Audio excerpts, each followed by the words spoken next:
Okay, rant about her over. Here's the next rant as I'm ploughing through this interminable rot, which is the material that is published in The National.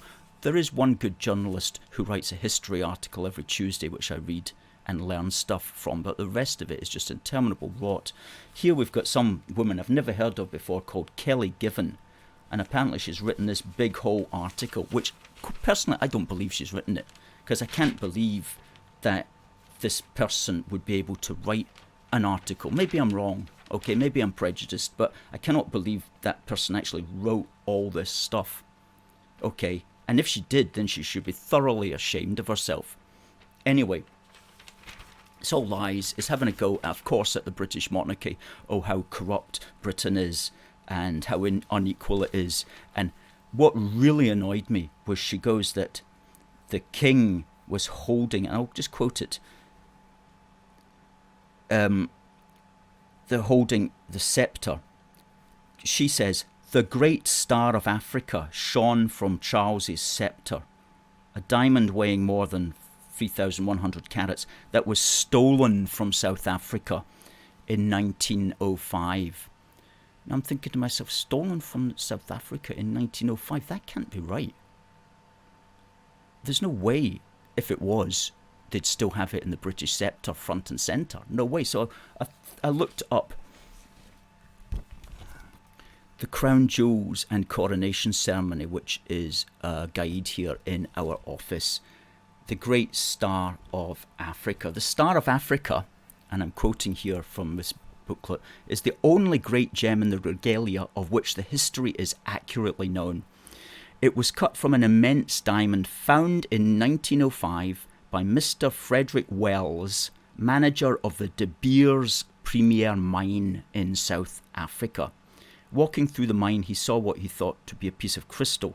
He dug it out with his walking stick, etc., etc. He immediately took it to Sir Thomas Cullinan, president of De Beers. It did indeed prove to be the largest diamond ever found, an unbelievable 3,106 carats. It was named the Cullinan diamond after Sir Thomas Cullinan, the president of De Beers, and it was then presented to King Edward VII on his birthday in 1907 by the Transvaal government, with the request that it should be set in the crown of the United Kingdom. So, in other words, it was a diamond that was found at the De Beers diamond mine. De Beers, of course, being the most famous diamond miners in the world, a big South African company. So it was found in the mine, property of the De Beers company, and the president of De Beers gave it as a gift to the King of the UK. And this lying person has said it was stolen from Africa in 1905. Now, this person gets on the telly. This person gets to give us her misconsidered lying opinion and gets paid to write articles in this trash, which are utter lies. This is Scotland in the modern day, you know.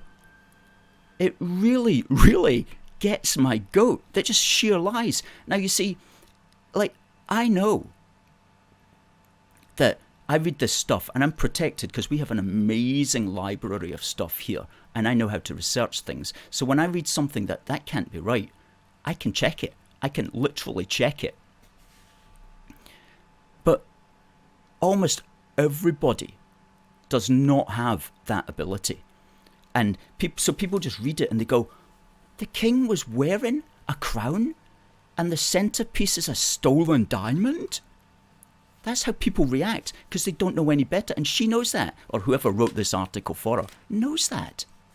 And so they know they can just lie. There's so much lying going on. It's beyond belief, especially in the field of Scottish nationalism.